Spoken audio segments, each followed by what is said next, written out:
Bismillah, walhamdulillah, wassalatu wassalam ala rasulillah, amma ba'd. Insyaallah pada kesempatan ini kita akan melanjutkan kitab Kifayatul Akhyar. Faslun, fasal fi syaraiti wujubis sholati, tentang syarat-syarat wajibnya sholat. Wa syaraitu wujubis sholati salah satu asya'a. Adapun syarat-syarat wajibnya sholat itu ada 3 perkara. Al-Islamu, yang pertama adalah Islam.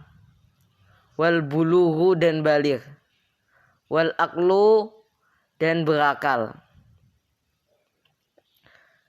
Manijtama'a fihil Islamu, adapun orang yang berkumpul fihi pada orang tadi, Al-Islamu, Islam, wal bulughu, dan baligh, wal aqlu, dan berakal, wat taharatu anil haidi wan nifas, dan suci dari haid dan nifas, fala syakka fi wujubis sholati alaihi, maka tidak ada keraguan di dalam wajibnya sholat atas orang tadi.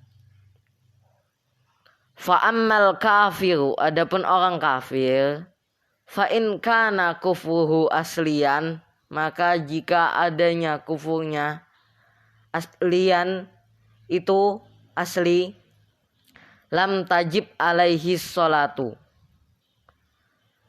maka tidak wajib ke atasnya sholat. Li'annaha la tasihhu minhu fil kufri, karena sholat tidak sah apa sholat minhu dari orang kafir tadi, fil kufri ketika kufur. Wala yajibu alaihi qada'uha, dan tidak wajib atas orang kafir tadi qada'uha, mengqada' sholat, idza aslama, apabila dia masuk Islam, bila khilafin, tanpa ada khilaf, perbedaan pendapat. Takhfifan, karena meringankan orang kafir tadi. Wala yajuzu ayyu khotaba biha, dan tidak boleh orang kafir tadi diperintah biha dengan sholat, kal haidi, seperti orang haid. Wa hadza dhahirun, adapun pendapat ini itu adalah pendapat yang zahir. Nass Syafi'i, telah menaskan siapa Imam Syafi'i pendapat ini.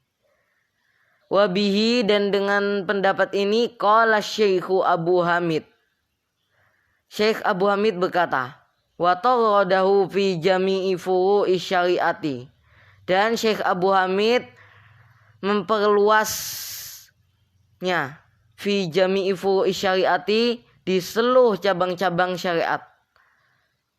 Syekh Abu Hamid itu memperluas permasalahan ini di seluruh cabang-cabang syariat. Wa hukiya anil Iraqiyin, dan diceritakan dari ulama-ulama Irak. Kadza qalahul fuqaha'u, begitulah telah mengatakan hal itu siapa? Para ahli fikih. Lakinna shahiha, akan tetapi pendapat yang sahih fi Raudhah, di dalam kitab Raudhah, wa ghairiha, dan di dalam kitab selain Raudhah, annal kafir al asli, bahwasanya orang kafir asli itu mukhatabun, diperintah bisolati, dengan sholat, ghairiha, dan diperintah dengan selain sholat, min furu'i syariati, dari cabang-cabang syariat. Wa wajhul jam'i, dan adapun segi pengumpulannya, annal fuqaha yaqulun, bahwasanya orang ahli fikih, para ulama fikih itu mereka berkata, innahu ghairu mukhatabun, sesungguhnya orang kafir tadi itu tidak diperintah. Hala kufrihi, ketika kufurnya dia. Walladzina qalu, dan adapun orang-orang yang mereka berkata, innahu mukhatabun, orang kafir tadi itu diperintah. Qalu, mereka berkata, syartu khitabihi ayyuslima, adapun syarat diperintahnya orang kafir tadi itu ketika dia masuk Islam. Faman lam yuslim fala yukhatab, maka barang siapa yang tidak masuk Islam maka tidak diperintah. fa'rifhu, ketahuilah hal itu. Wa ammal murtadu, dan adapun orang murtad, fatajibu alaihi sholatu wal qada'u, maka wajib atasnya sholat dan mengqadha, bila khilafin, tanpa ada perbedaan pendapat. Idza aslama, ketika dia masuk Islam, wajibnya tadi. Li'annahu, karena orang murtad, bil islami, dengan sebab Islam, iltazama dzalika, maka wajib apa hal itu, sholat dan mengqadha sholat tadi. Fala tasqutu anhu biriddati, maka tidak gugur apa sholat anhu dari orang murtad tadi, biriddati, dengan sebab murtad. Kaman aqarra bimalin, seperti orang yang mengaku ada hutang, summartadda, kemudian dia murtad, la yasqutu anhu, maka hutangnya tadi tidak gugur anhu darinya.